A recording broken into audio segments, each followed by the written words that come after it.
Hi everyone, it's Bernard here on behalf of MovieGameNostalgia.com. This is the latest in our little movie specials. We have a quick, deeper look at a film that's come out either at cinema or on DVD or in this case, streaming. It's a Netflix film, so it's actually had a brief run at the cinema, about 2 or 3 weeks at the cinema. And now, of course, it's now available on Netflix to stream, and no doubt on other places very soon. Obviously be on DVD, Blu-ray, etc. It's The Irishman, obviously this Scorsese film, which sort of film I've been really looking forward to, and a lot of people who like that sort of genre were looking forward to. It's obviously not totally 100% liked, like anything won't be. I mean, there'll be a lot of people who don't enjoy it, but this is just a brief little review on it from me. The Irishman, it's 3 hours and 29 minutes, so it's quite a long film. Obviously, it does go on. Biography, crime drama, stars, of course, a multitude of stars, but obviously the headliners, Robert De Niro, Al Pacino, Joe Pesci, Anna Paquin, Harvey Keitel. A mob hitman recalls his possible involvement in the killing of union leader Jimmy Hoffa. Any good? Well, the Metascore, the critics give it a rating of 9.4 out of 10, which is pretty impressive. I mean, I think the lowest rating I saw was 8 out of 10. Alonso Duralde from The Wrap gave it 9.5 out of 10. He wrote, "This is a movie that's rife with characters, with incidents, with ideas, with history, and as such, it will benefit from multiple viewings. But even after the first watch, The Irishman hits hard, and it's a reminder that nearly 30 years after Goodfellas, Martin Scorsese still has fascinating mob tales to tell and fascinating ways to tell them." The users, they like it as well. They give it even a slightly higher rating than 8.4. A lower rating than 9.4, but still a high rating of 8.7 out of 10. And as I said, there's a bit of negativity included in that, so that's probably why it's brought the average down. The IMDb Internet Movie Database rating of 8.7 out of 10. Just took a couple just to show you the extremes. We did get a few 1 out of 10s. I picked a 5 out of 10 from David Klein, who wrote this on the 28th of November. "Maybe I'm missing something" was his headline. "I have no idea why this is rated so high. Nostalgia? ? It's a Scorsese saga, 4 hours. Well, it's not. Minus DiCaprio. It reminded me of Casino, with actors all switched around playing different roles in a different setting, but the same sort of story. The rise and fall of an iconic figure, only this time the figure doesn't get away at the end, although De Niro does again.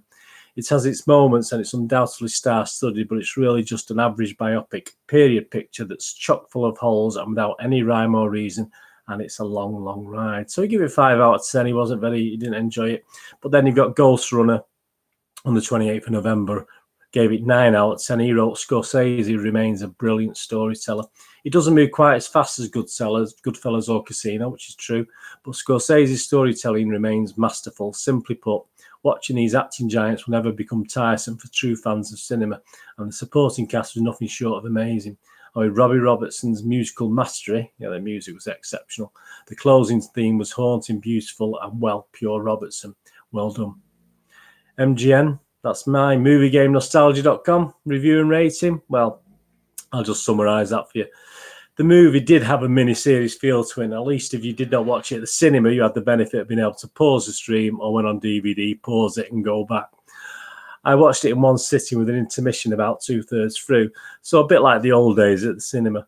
Despite the high ratings, there is some negativity, mainly centred around the actors playing parts so much younger with the help of CGI, and still looking a little long in the tooth for the age they are supposed to be playing. Yeah, I mean, obviously Robert De Niro moves like an older man, obviously, even though he's tried to be made to look a bit younger, not overly successfully, but hey.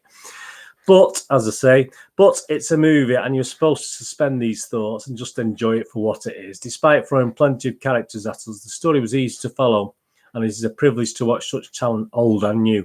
It is doubtful we will get to see this mix ever again. I think the female element of the film could have been expanded more, but hey, then we would have had a mini-series. It's a simple gangster story, not as brutal despite the content as the classics of the past, but a thoroughly modern-looking tale of the time and a pleasure to watch. Is it up there with the Godfathers and the Goodfellas? Possibly not, but it has been partly made for a new generation of movie and season box set watchers, and its style lends itself well to that market. I give it an MGM rating, my rating of 8 out of 10, which is, if you know me, I'm pretty mean. That's a pretty good score. If you think films like The Godfather probably got ratings in the 9s, and Goodfellas probably in the high 8s. I mean, obviously, that's what I'm saying. It's not that. It is for an age. It is for a new sort of person. It isn't at all action. It's quite slow paced, but again, a lot of verbal. I like verbal. I like good verbal.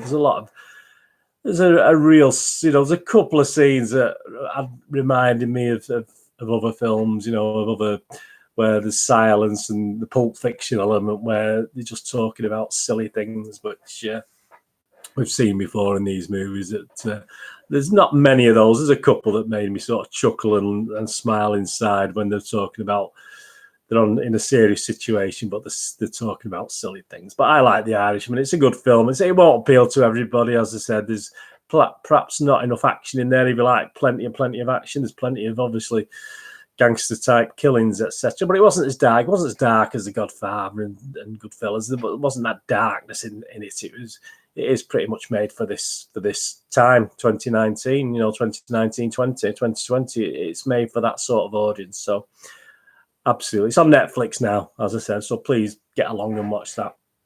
Anyway, that's my little rating on it, and a couple of ratings from other people, so it gives you an idea, doesn't it? So get out and watch that. But as I said, if you watch it on the stream, you can pause it. I mean, my good lady Sharon did watch it, and she's watched just over half of it, but she did find it long. She does like the gangster movies, but she did find it tough going. But she'll go back and watch the second part. It was a bit much. I binge watched it, but I binge watch a lot of things anyway, so I'm used to it. And apart from having a little break about 2/3 of the way through, I enjoyed it. I stopped it and went back to it. So I had a good 3.5 hours watch, or 3 hours 10 minutes without the credits. I mean, you can knock all the credits out, so it's just over 3 hours. Anyway, thanks for watching. I hope you enjoyed that. Please push the old subscribe button there. Push the bell notifications so you know these. There'll be more of these little mini specials coming out on movies, as well as my normal telling you what's coming out as well. I'm on Twitter at nostalgia_movie. I'm on Facebook at Birds and Email. Links to moviegamenostalgia.com, my website for DVDs, board games, and posters. So please have a look at that. And I'm also obviously do football vlogs, so Manchester City vlogs on Birds and YouTube. So have a look on the playlists, and whether you're into movie reviews, poster reviews, football, there's stuff on there. Anyway, there's plenty of stuff on there for you to have a go at. Please have a look round. Thanks for watching. Whatever you're going to do the rest of the day, have a great one. Look after yourself, look after your friends, and more importantly, look after your family. And I'll see you all again, hopefully, very soon. Bye-bye.